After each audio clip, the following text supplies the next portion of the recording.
सप्रेम साहिब बंदगी साहिब, आप सभी संत जनों का हमारे YouTube चैनल पर हार्दिक स्वागत एवं अभिनंदन है।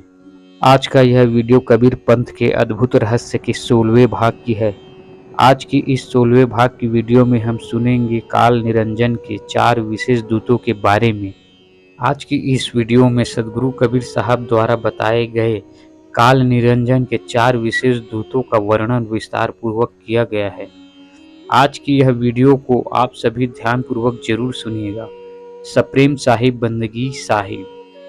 काल पुरुष के इन 12 पंथों के अतिरिक्त 4 विशेष शक्तिशाली दूत प्रकट होने का भी उल्लेख हुआ है, जो सदगुरु कबीर साहब के नाम से अलग अलग पंथ चला रहे हैं। ये 4 दूत निरंजन के सेनापति हैं तथा 12 पंथों के साथी रहेंगे और चलेंगे। इनके नाम रंभ, कुरम्भ, जय और विजय होंगे।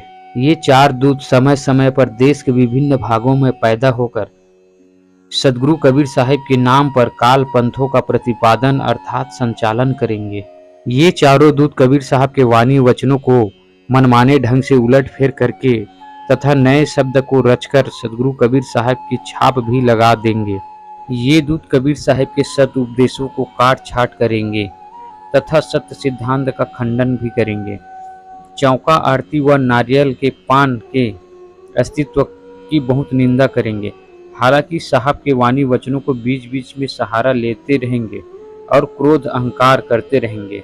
यह कालदूत मुझको कबीर न कहकर अपने आप को ही कबीर का अवतार कहने में नहीं हिचकिचाएगा। ये दूत जीवों के लिए दुखदाई, धोखेबाज तथा प्रपंची है तथा अनेक जीवों को अपने जाल में फंसाएंगे। काल निरंजन के चारों पंथ वचन वंश 42 के लिए दुखदाई है। सदग्रंथों में इन 4 दूतों का वर्णन कुछ इस प्रकार से किया गया है।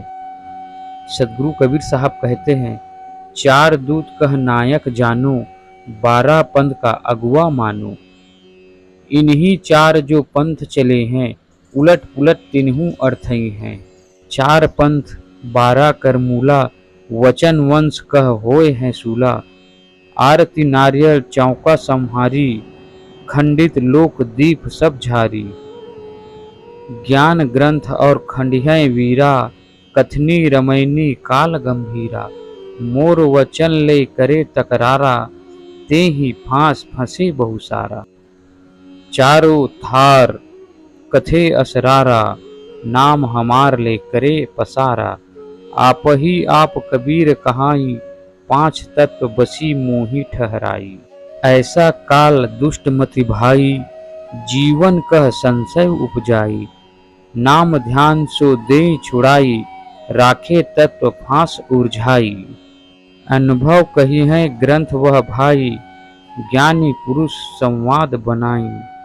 कही है मूल पुरुष मोही दीना, धर्मदास निज मूल न चिन्हा। सोरठा धर्मदास लेहि जान, जम बालक को छन मता। हंस ही कहूँ सही दान, जाते यम रोके नहीं। सदगुरु कबीर साहब द्वारा अपने कुछ अनुयायियों को काल दूत कह देना सचमुच ही आश्चर्य जैसा लगता है, क्योंकि सुरती गोपाल साहब, जागू साहब, पद्मनाम साहब तथा भगवान साहब तो सदगुरु कबीर साहब के शिष्य कहे जाते हैं। नारायण दास साहब तो धनी धर्मदास जी साहब के ज्येष्ठ पुत्र थे और कमाल साहब की गणना भी सदगुरु कबीर साहब के प्रमुख शिष्यों में की जाती है। मदन साहब ने तो सदगुरु कबीर साहब को अतिशय श्रद्धा की दृष्टि से देखा है तथा उसकी बहुत स्तुति की है। इनके अलावा अन्य सभी उपपंथ भी सदगुरु कबीर साहब को अपना आराध्य देव स्वीकार करती है।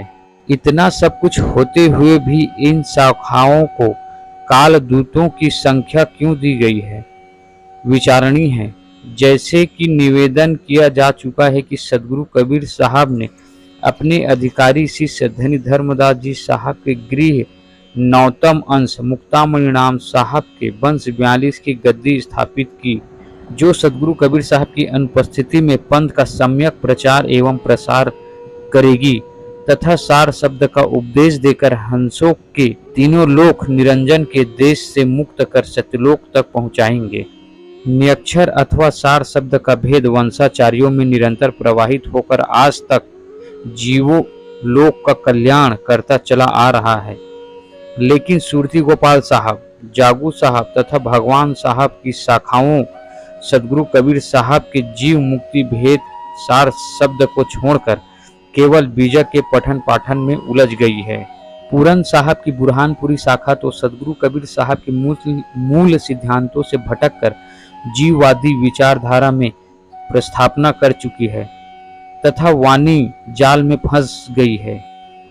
फतुहा गद्दी तथा सतनामी शाखा वाले सदगुरु कबीर साहब के सत्य ज्ञान से भटककर भ्रमित होकर ओम ओमकार निरंजन देव की स्तुति में लग गए हैं। नादिया तथा खरसिया शाखाओं ने अपनी व्यक्तिगत धारणा अनुसार नाद वंश का पजामा पहन लिया है तथा सार शब्द के भेद से वंचित होकर वेदांतवादी वाणी जाल में भटक रहे हैं। एक कथा कथित कबीर देव का अवतार 3 बार में उपदेश की बात करता है। प्रथम बार में गणेश, ब्रह्मा सावित्री, लक्ष्मी विष्णु, शंकर पार्वती तथा मां शेरा वाली का नाम का जाप देता है। दूसरी बार में 2 अक्षर ओम तथा तत् का जाप देता है तथा तीसरी बार में सार नाम देता है जो पूर्ण रूप से गुप्त है। इसी प्रकार से कबीर पंथ की अनेक शाखाएं हैं।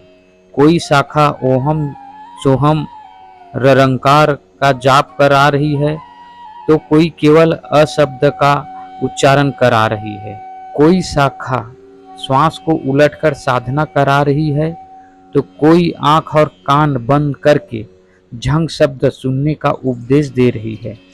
कोई 10वें द्वार को परम धाम मान रही है तो कोई अपने अनुयायियों को पारख बूटी पिला रही है।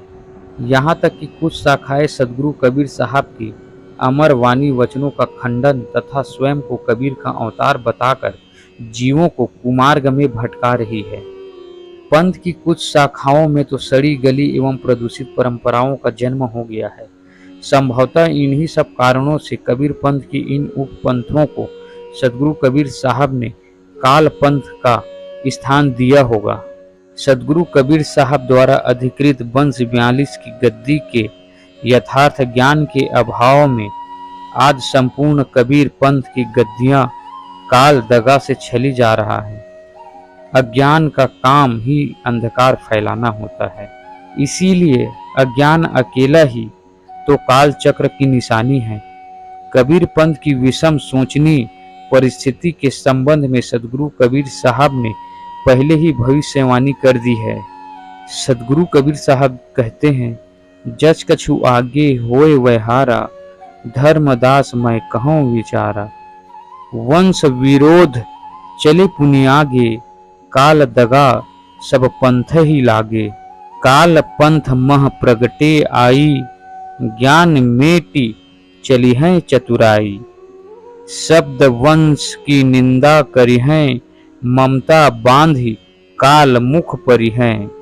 आपा थापा करी वंश मिटाई, शब्द में ही जीवन भरमाई। सप्रेम साहिब बंदगी साहिब। आज के यह वीडियो कबीर पंथ के अद्भुत रहस्य के 16वें भाग की है। आज की यह 16वें भाग की वीडियो में हमने जाना और सुना कि काल निरंजन के 4 विशेष दूत कौन कौन से हैं।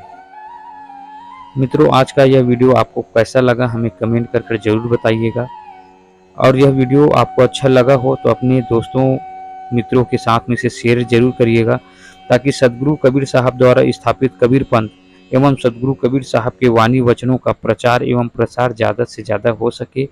इसलिए इसको शेयर जरूर करिएगा। सप्रेम साहिब बंदगी साहिब।